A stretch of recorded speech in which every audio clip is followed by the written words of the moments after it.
নয়াদিল্লিতে শেখ হাসিনার প্রেস কনফারেন্সকে কেন্দ্র করে বাংলাদেশের যেই পররাষ্ট্র মন্ত্রণালয়, সেই পররাষ্ট্র মন্ত্রণালয়ের স্টেটমেন্ট ঘিরে যেই আলোচনা সমালোচনা তৈরি হয়েছে, তার একটি যৌক্তিক কারণও আছে বটে।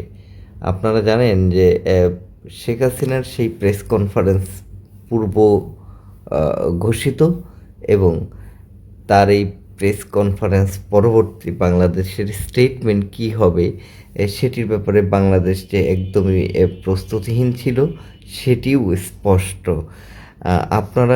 আপনাদেরকে যদি আমি দেখাই যে পররাষ্ট্র মন্ত্রণালয়ের যে স্টেটমেন্ট, সেটি কিন্তু গত 3 ঘন্টায় 3 ঘন্টায় 9 বার এডিট করা হয়েছে।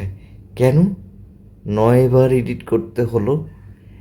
আপনারা কি এই বিষয়টিকে একদমই অবহেলা করেছিলেন? আপনারা কি ভেবেছিলেন যে শেখ হাসিনা আসলেও প্রেস কনফারেন্স করে কি না, সেই ব্যাপারে সন্দিহান ছিলেন? আচ্ছা, এটিও একদমই স্পষ্ট যে এই গত 3 ঘন্টায় 9 বার স্টেটমেন্টের এই এডিট করাটা, এটা আসলে আপনাদের অদূরদর্শিতার যেই স্বাক্ষর, সেটি আপনারা রেখেছেন। এবং আমি বলবো যে ডক্টর খলিলুর রহমান, ওনাকে আসলে কোন যোগ্যতায়, কোন বিবেচনায় এখানে নিয়ে আসা হয়েছে, এবং এই এই একই ব্যক্তি যিনি ইন্টারিম গভর্নমেন্টের দায়িত্ব পালন করেছিলেন, সেই সময় কি কারণে, কোন নেগোসিয়েশনের কারণে উনি আসলে এই বিএনপির এক নির্বাচিত সরকারে উনি স্থান পেয়েছেন, সেটি আসলে বড় একটি প্রশ্ন থেকে যায়। এই ব্যাপারটি খুবই দুঃখজনক যে এরকম একটি অনির্বাচিত একটি গভর্নমেন্ট, এবং সেই ইন্টারিম গভর্নমেন্টের হয়ে কাজ করা পররাষ্ট্রমন্ত্রী পরবর্তীতে এখানে এসে পররাষ্ট্র উপদেষ্টা, এখানে এসে পররাষ্ট্রমন্ত্রী হয়েছেন ইলেকটেড গভর্নমেন্টে।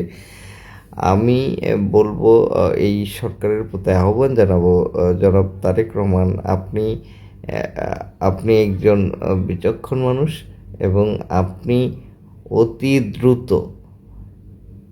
পররাষ্ট্র মন্ত্রণালয়ে যারা এই স্টেটমেন্ট এর সঙ্গে জড়িত ছিলেন, তাদেরকে নিশ্চয়ই উপযুক্ত জবাবদিহিতার মধ্যে নিয়ে আসবেন, নয়তো এদেরকে এদের যোগ্যদের যোগ্য স্থানে নিয়ে আসবেন বলে প্রত্যাশা রাখছি।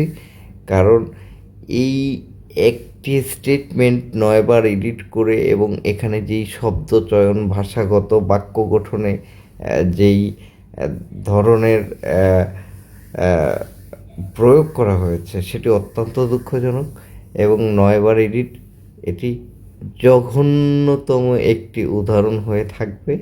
আশা করি এই বিষয়ে আপনি খেয়াল রাখবেন। ধন্যবাদ।